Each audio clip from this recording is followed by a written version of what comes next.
ഈ നല്ല സമയത്തിനായി ദൈവത്തിന് സ്തോത്രം ചെയ്യുകയാണ്.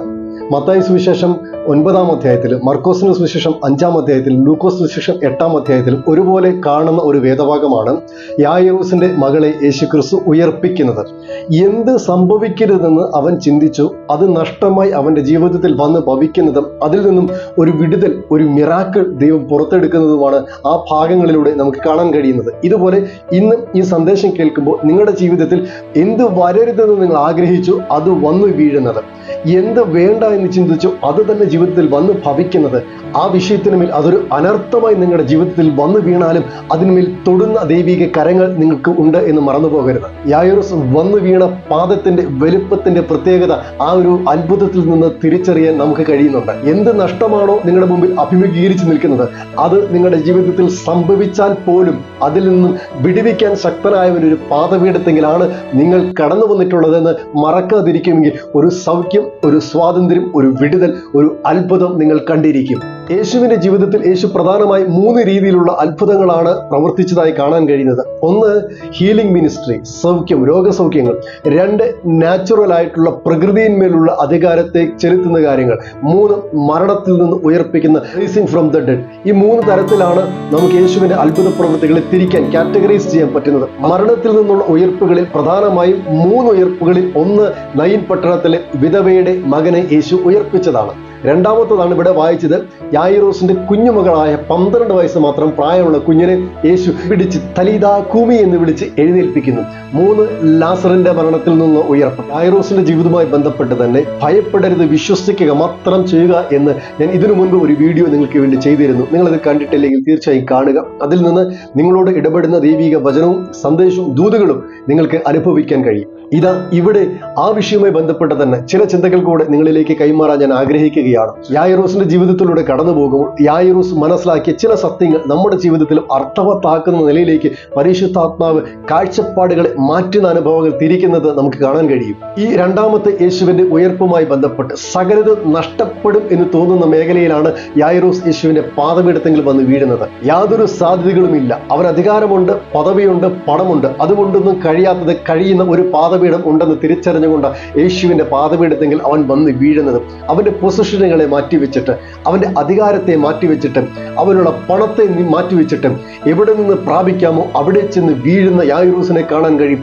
മറ്റെവിടെയും പ്രാപിക്കാൻ പറ്റാത്ത ഏറ്റവും നല്ല അനുഭവങ്ങൾ ആ പാദപീഠത്തിൽ നിന്ന് പ്രാപിക്കാൻ കഴിയുമെന്ന് ഇന്ന് നിങ്ങൾക്കും ഒരു തിരിച്ചറിവ് ലഭിക്കട്ടെ. അങ്ങനെ യേശുവിന്റെ പാദപീഠത്തിൽ കിടക്കുന്ന യായിറൂസിനോട് ഒരു ദൂതൻ വന്ന് പറയുന്നുണ്ട്, ഇനി ഗുരുവിനെ അസഹ്യപ്പെടുത്തേണ്ട, നിന്റെ കുഞ്ഞുമകൾ മരിച്ചുപോയി. പ്രത്യാശയോടെ യായിറോസ് യേശുവിന്റെ അടുക്കൽ നിന്ന് അവനോട് അപേക്ഷിക്കുമ്പോൾ യായിറോസിന്റെ കാതുകളിലേക്ക് എത്തുന്നത് വളരെ വേദനിപ്പിക്കുന്ന ഒരു വാർത്തയാണ്. ഇങ്ങനെ വേദനിപ്പിക്കുന്ന ദുരന്ത വാർത്തകൾ നിങ്ങളുടെ കാതുകളിൽ എത്തി നിങ്ങൾ വിറങ്ങലിച്ച് നിൽക്കുമ്പോഴും മറക്കണ്ട, മടിക്കണ്ട, അവന്റെ പാദപീഠത്തിൽ നിങ്ങൾ ഇരുന്നു ഒരു വലിയ ഡെലിവറൻസ് നിങ്ങൾക്ക് കാണാൻ കഴിയും. ഒരു ഡിസാസ്റ്റർ അല്ല, ഒരു ഡെലിവറൻസ് ആണ് നിങ്ങളുടെ ലൈഫിൽ ഇനി സംഭവിക്കേണ്ടത്.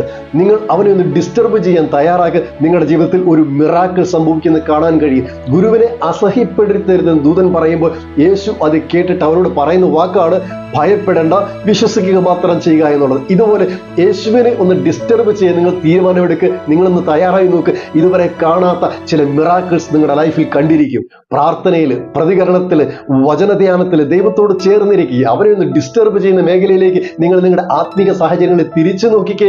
നിങ്ങൾ ഉറപ്പായും ഇതുവരെ കണ്ടിട്ടില്ലാത്ത ചില അത്ഭുതങ്ങൾ നിങ്ങളുടെ ലൈഫിൽ എക്സ്പീരിയൻസ് ചെയ്യും. അവന്റെ ജീവിതത്തിലെ മോസ്റ്റ് വാല്യുബിൾ തിങ് ആണ് അവന്റെ ലൈഫിൽ നിന്ന് നഷ്ടപ്പെട്ടു പോകാൻ തയ്യാറായി നിൽക്കുന്നത്. അവൻ ഏറ്റവും സ്നേഹിക്കുന്ന തന്റെ കുഞ്ഞുമകൾ. ആ ബോധ്യത്തിലാണ് പ്രതീക്ഷയോടെ യേശുവിന്റെ അടുക്കൽ വന്നത്. അവൻ എന്ത് നടക്കരുതെന്ന് ആഗ്രഹിച്ചു അത് തന്നെ അവന്റെ ലൈഫിൽ നടക്കുന്നത് കാണാൻ കഴിയും. എവിടെ വെച്ചാ? യേശുവിന്റെ സമീപത്ത് നിൽക്കുമ്പോൾ, യേശുവിനോട് ചേർന്ന് നിൽക്കുമ്പോൾ. ഈ യാത്ര അവന്റെ ഭവനത്തിലേക്കുള്ള യാത്രയാണ്. നിങ്ങളുടെ കൂടെ യേശു ഉണ്ടെങ്കിൽ എന്ത് നഷ്ടപ്പെടരുതെന്ന് നിങ്ങൾ ആഗ്രഹിച്ചു ആ നഷ്ടം നിങ്ങളുടെ ലൈഫിൽ വന്നാലും, എന്ത് സംഭവിക്കരുതെന്ന് നിങ്ങളുടെ ലൈഫിൽ നിങ്ങൾ ആഗ്രഹിച്ചു അത് സംഭവിച്ചാലും, യാത്ര നിങ്ങളുടെ ഭവനത്തിലേക്കാണെങ്കിൽ ഒരു വിടുതൽ ഉറപ്പാണ്. യായിറോസിന്റെ ജീവിതത്തിൽ സംഭവിച്ച ചില പ്രധാനപ്പെട്ട തിരിച്ചറിവുകൾ ആണ് ഇന്ന് എനിക്ക് നിങ്ങളോട് സംസാരിക്കാനുള്ളത്. അതിൽ ആദ്യമായി എനിക്ക് നിങ്ങളോട് സംസാരിക്കാനുള്ള ഒരു കാര്യം എന്ന് പറയുന്നത്, യായിറോസ് യേശുവിന്റെ അടുക്കലേക്ക് വരുന്നത് ഒരു രോഗസൗഖ്യം ആഗ്രഹിച്ചുകൊണ്ടാണ്. പ്രതീക്ഷയോടെ തന്റെ കുഞ്ഞുമകളുടെ ഡെലിവറൻസ് ആഗ്രഹിച്ചുകൊണ്ടാണ് യേശുവിന്റെ അടുക്കൽ വന്നത്. എന്നാൽ യായിറോസിന് ലഭിച്ചത് ഒരു ഹീലിംഗ് അല്ല.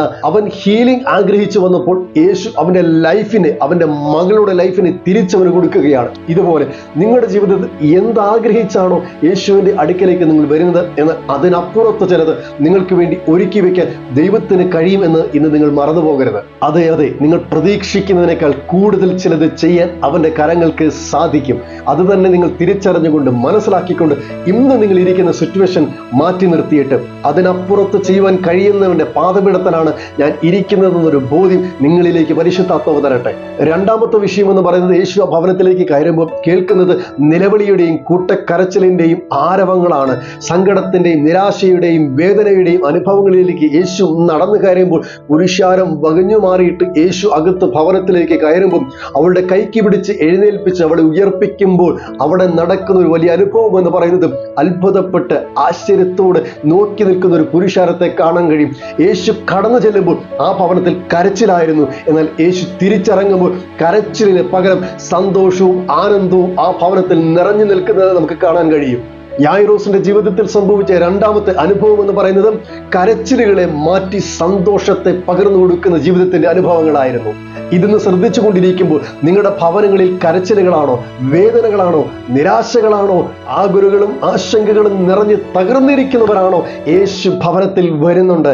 നിങ്ങളുടെ കണ്ണുനീരിനെ മായ്ക്കാൻ, നിങ്ങളുടെ കരച്ചിലിനെ മാറ്റി ആനന്ദമാക്കാൻ അവന്റെ സാന്നിധ്യം മതി എന്നുള്ള ഒരു തിരിച്ചറിവ് നിങ്ങളിലേക്ക് ദൈവാത്മാവ് തരട്ടെ. യായിറോസിന്റെ ജീവിതത്തിൽ സംഭവിച്ച മൂന്നാമത്തെ അനുഭവം എന്ന് പറയുന്നത്, യാതൊരു പ്രതീക്ഷകളും ഇല്ലാതെ അവന്റെ ഭവനത്തിലേക്ക് യേശു കടന്നു വരുമ്പോൾ ആ നഷ്ടം എന്ന് തോന്നിയ, നോ ഹോപ്പ് എന്ന് തോന്നിയെടുത്ത് ഒരു അത്ഭുതത്തെ പുറത്തെടുക്കുന്ന ദൈവിക ശക്തിയെ അവന് കാണുവാൻ കഴിഞ്ഞു. നിങ്ങളുടെ ജീവിതത്തിൽ നാളിതുവരെ നിങ്ങൾ ചെയ്തതെല്ലാം നഷ്ടമെന്ന് മുദ്ര കുത്തിവെച്ച ചില അനുഭവങ്ങളിൽ ഒരു ഉറപ്പ് ഞാൻ പറയുന്നു, അതൊന്നും നഷ്ടമല്ല.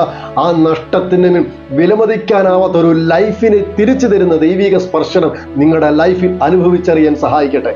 ഈ യേശു നിങ്ങളുടെ നഷ്ടത്തെ അത്ഭുതമാക്കി മാറ്റുന്ന യേശുവാണ്. എന്താണ് നിങ്ങൾക്ക് നഷ്ടപ്പെട്ടിരിക്കുന്നത്? തലമുറയാണോ? സമ്പത്താണോ? നിങ്ങളുടെ ജീവിതത്തിന്റെ ഏത് മാർഗത്തിലാണ് നിങ്ങൾ ഒരു നഷ്ടത്തെ കുറിച്ച് ഓർത്ത് കരയുന്നത്? ആ നഷ്ടത്തിന് മേൽ യേശു ഒന്ന് കരം വെച്ചാൽ ആ നഷ്ടം നികന്നു വരുമെന്നല്ല, ആ നഷ്ടം ഒരു അത്ഭുതമായി മാറും.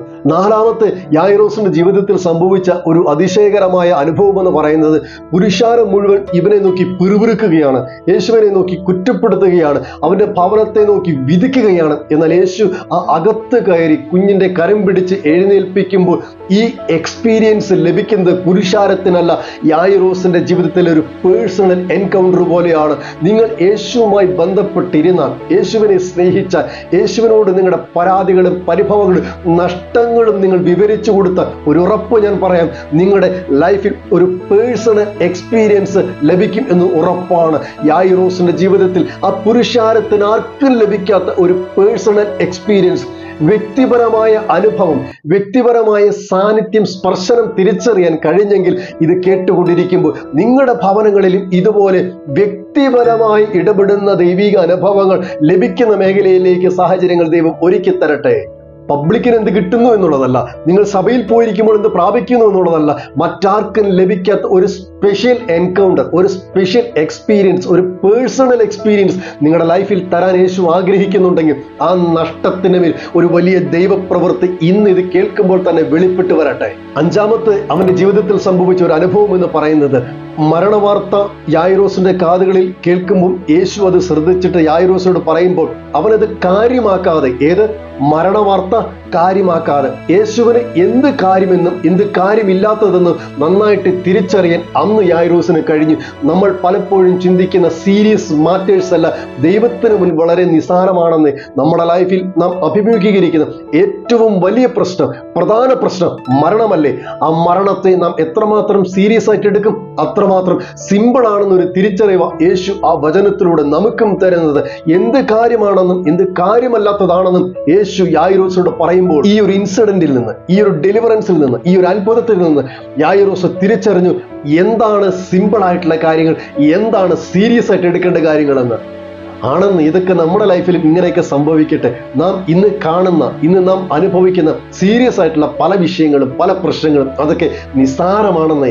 എന്നാൽ നിസ്സാരമെന്ന് കാണുന്ന ചില വിഷയങ്ങൾ ദൈവം മുൻപാകെ ദൈവം നോക്കുന്നത് അല്പം സീരിയസ് ആയിട്ടാണെന്ന് തിരിച്ചറിഞ്ഞുകൊണ്ട് അതിനെ കാര്യമായിട്ട് എടുക്കാൻ നമുക്ക് കഴിയട്ടെ. നമ്മുടെ ഭൗതിക തലത്തിലെ ആഗ്രഹങ്ങൾ, ഇഷ്ടങ്ങൾ, നമ്മൾ അനുഭവിക്കുന്ന കാര്യങ്ങൾ, അതിനെയെല്ലാം ഒന്ന് സീരിയസ് അല്ല എന്ന് കണ്ടുകൊണ്ട്, അതിനെല്ലാം സിമ്പിളായി കണ്ടുകൊണ്ട് ആത്മീക വിഷയങ്ങളെ ഒരല്പം സീരിയസ് ആയി കാണാൻ ഇന്ന് ഈ വചനത്തിലൂടെ ദൈവാത്മാവ് നമ്മോട് സംസാരിക്കുകയാണ്. ആറാമത് യായിറോസിന്റെ ജീവിതത്തിൽ ലഭിച്ചത് അവൻ മനസ്സിലാക്കിയ ഒരു കാര്യമെന്ന് പറയുന്നതും, യേശു ആ കുഞ്ഞിന്റെ കരങ്ങളെ പിടിച്ചുകൊണ്ട് അവൾക്ക് ജീവൻ തിരിച്ചു കൊടുക്കുമ്പോൾ യായിറോസ് മനസ്സിലാക്കി ഒരു സത്യം: ഇവൻ സാധാരണക്കാരനല്ല. മരണത്തെയും പാതാളത്തെയും ജയിക്കാൻ തക്ക ശക്തി ഇവനിൽ ഉണ്ടെങ്കിൽ അവന് മരണത്തിന്റെ മേൽ അധികാരമുള്ളവനാണെന്ന് യായിറോസ് തിരിച്ചറിഞ്ഞു. അതെ, യേശു മരണത്തിന്റെ മേൽ അധികാരമുള്ളവനാണ്. നമ്മുടെ ജീവിതത്തിൽ നാം അഭിമുഖീകരിക്കേണ്ട ഏറ്റവും വലിയ പ്രശ്നം, ഏറ്റവും അവസാനത്തെ പ്രശ്നം മരണമല്ലേ? അതിന്റെ മേലും ജയിച്ചവനെയാണ് നമ്മൾ വിശ്വസിക്കുന്നത്, അതിന്റെ മേലും അധികാരമുള്ളവനെയാണ് നമ്മൾ ആരാധിക്കുന്നത്. ഇന്ന് ഇത് കേട്ടുകൊണ്ടിരിക്കുമ്പോൾ നിങ്ങളുടെ ജീവിതത്തിൽ അനുഭവിക്കുന്ന ഏറ്റവും വലിയ പ്രശ്നം എന്ത് തന്നെയായാലും അതിന്റെ മേൽ ജയമുള്ളവന്റെ കരം ആ വിഷയത്തിന് മേൽ പതിക്കട്ടെ. രോഗമല്ല, ദുഃഖമല്ല, ഭീതിപ്പെടുത്തുന്ന അനുഭവങ്ങളല്ല, കഷ്ടതകളല്ല, മരണം തന്നെ അഭിമുഖീകരിക്കേണ്ടി വന്നാലും ഒരു ഉറപ്പേശു പറയുന്നു: എനിക്ക് അതിന്മേലെല്ലാം അധികാരമുള്ളവനാണ്. ഭയപ്പെടേണ്ട, വിശ്വസിക്കുക മാത്രം ചെയ്യുക. യായിറോസിന്റെ ജീവിതത്തിൽ യായിറോസ് കണ്ടതുപോലെ, അനുഭവിച്ചതുപോലെ വ്യത്യസ്തമായ അനുഭവങ്ങളിലൂടെ പുതിയ തിരിച്ചറിവുകൾ പ്രാപിപ്പാൻ ദൈവം നമ്മയും സഹായിക്കുമാറാകട്ടെ. മരണമല്ല, ജീവനാണ് നമ്മുടെ ജീവിതത്തിൽ അവശേഷിക്കേണ്ടത്. ഒരു ഹീലിംഗ് ആഗ്രഹിച്ചു വന്നവന്റെ മേൽ ലൈഫിനെ തിരിച്ചു കൊടുക്കുന്ന ഒരു യേശു, കരയുന്ന ഭവനത്തിലേക്ക് കയറി ചെല്ലുമ്പോൾ തിരിച്ചിറങ്ങുമ്പോൾ സന്തോഷത്തെ പകർന്നു കൊടുക്കുന്ന ഒരു യേശു, പ്രതീക്ഷ അറ്റം അലയുന്ന ഉഴലുന്ന അനുഭവങ്ങളിലേക്ക് ആ നഷ്ടം എന്ന് തോന്നിയതിനെ അത്ഭുതമാക്കി തിരിച്ചു കൊടുക്കുന്ന ഒരു യേശു. ഈ അനുഭവങ്ങളിലൂടെയെല്ലാം അവന്റെ വ്യക്തിപരമായ ജീവിതത്തിൽ ഒരു പേഴ്സണൽ എക്സ്പീരിയൻസ് യായിറോസിന് അനുഭവിക്കാൻ കഴിഞ്ഞതുപോലെ പുരുഷാരം മുഴുവൻ നോക്കി നിൽക്കട്ടെ, പുരുഷാരം മുഴുവൻ വിധിക്കട്ടെ. ഇന്ന് ഇത് കേൾക്കുമ്പോൾ നിങ്ങളുടെ ജീവിതത്തിലും വ്യക്തിപരമായ ഒരു എക്സ്പീരിയൻസ് ദൈവം തരട്ടെ. അന്ന് അവൻ മനസ്സിലാക്കിയ ഒരു യാഥാർത്ഥ്യമാണ്: എന്താണ് ഞാൻ സീരിയസ് ആയിട്ട് എടുക്കേണ്ടത്, എന്തൊക്കെയാണ് ഞാൻ സിമ്പിൾ ആയിട്ട് തള്ളിക്കളയേണ്ടത്. അതുപോലെ ഇന്ന് നിങ്ങളുടെ ജീവിതത്തിലും ചിലതെല്ലാം സീരിയസ് ആയി കാണുവാനും വേണ്ടാത്തതെല്ലാം സിമ്പിളായി കണ്ടുകൊണ്ടൊന്ന് മാറ്റി നിർത്താനും ദൈവം അതിനെ സഹായകരമാക്കി തീർക്കട്ടെ. ഒടുവിൽ യായിറോസ് മനസ്സിലാക്കിയതുപോലെ യേശു സാധാരണ വ്യക്തിയല്ല, അവന് മരണത്തിന്റെ മേലും അധികാരമുണ്ടെന്നൊരു തിരിച്ചറിവ് അന്ന് യായിറോസിന് ലഭിച്ചപ്പോൾ അവൻ ചെന്നു വീണ പാദപീഠം വെറും പാദപീഠം അല്ല എന്ന് അവന് മനസ്സിലായി. ഇന്ന് ഇത് ശ്രദ്ധിച്ചു കൊണ്ടിരിക്കുമ്പോൾ നിങ്ങളുടെ ജീവിതത്തിന്റെ പ്രശ്നമുഖരിതമായ ഏതനുഭവമാണെങ്കിലും വന്ന് വീട് യേശുവിന്റെ പാദപീഠത്തെങ്കിൽ അവിടെ സൗഖ്യമുണ്ട്, സമാധാനമുണ്ട്, സന്തോഷമുണ്ട്. നിങ്ങൾക്കുള്ള ജീവൻ അവന്റെ പാദപീഠത്തെങ്കിൽ ഒളിഞ്ഞു കിടക്കുന്നുണ്ട്. എന്നെ കേൾക്കുന്ന പ്രിയ സഹോദരി സഹോദരന്മാരെ, തകർന്നുപോയ, വേദനിക്കുന്ന, ഇടറിയിരിക്കുന്ന അനുഭവങ്ങളിൽ നിന്നും യേശുവിന്റെ അരികിലേക്ക് വരാൻ നിങ്ങൾ തീരുമാനമെടുക്കുമെങ്കിൽ യായിറോസിനെ തൊട്ട അതേ സാന്നിധ്യം, അതേ ശക്തി, അതേ ശബ്ദം ഇന്ന് നിങ്ങൾക്ക് വേണ്ടി പ്രതികരിച്ചു തുടങ്ങും. ഈ വചനത്തിന്റെ ശക്തി പരിശുദ്ധാത്മാവ് നിങ്ങളുടെ ഭവനങ്ങളിലേക്ക് അയക്കട്ടെ. തകർന്നു കിടക്കുന്ന നീറുന്ന അനുഭവങ്ങളിൽ എന്ത് നഷ്ടപ്പെടുമെന്ന് ചിന്തിച്ചോ, എന്ത് സംഭവിക്കരുതെന്ന് ചിന്തിച്ചു, അത് തന്നെ സംഭവിച്ചിട്ടും അതിന്മേൽ ഒരു ജയം തരാൻ ദൈവത്തിന് കഴിയുമെങ്കിൽ ഇന്ന് ഇത് നിങ്ങളുടെ ഭവനങ്ങളിലും സംഭവിക്കട്ടെ. ഇത് ഇന്ന് നിങ്ങളുടെ ജീവിതത്തിലും സംഭവിക്കട്ടെ. നഷ്ടങ്ങളല്ല, ശുഭപ്രതീക്ഷയോടെ കാത്തിരിക്കെ അതിന്മേൽ ഒരു അത്ഭുതം ദൈവം പുറത്തു കൊണ്ടുവരും. കാണാം ഒരു അത്ഭുതത്തെ. നിങ്ങളുടെ ജീവിതത്തിലും അവനെ, യേശുവിനെ അനുഭവിച്ചുകൊണ്ട് മുൻപോട്ട് പോകാൻ ദൈവം നിങ്ങളെ സഹായിക്കട്ടെ. നിങ്ങളുടെ ഭവനത്തിലും സന്തോഷമുയരട്ടെ. വേദനകളല്ല, നിരാശകളല്ല, കരച്ചിലല്ല, ഒരു സന്തോഷത്തിന്റെ അനുഭവം, പ്രതീക്ഷയുടെ, പ്രത്യാശയുടെ നല്ല കാലങ്ങൾ നിങ്ങളുടെ ജീവിതത്തിൽ ഇത് കേൾക്കുമ്പോൾ ഇന്നു മുതൽ അവശേഷിക്കട്ടെ. എല്ലാവിധ അനുഗ്രഹങ്ങളാലും ദൈവം നിങ്ങളെ അനുഗ്രഹിക്കട്ടെ. ഒരു വലിയ സമാധാനം, സ്വസ്ഥത, സന്തോഷം നിങ്ങളുടെ ജീവിതത്തിൽ ദൈവം ദാനമായി തരട്ടെ. ഈ വചനങ്ങളാൽ ദൈവം നിങ്ങളെ സഹായിക്കട്ടെ. Thank you. God bless you all.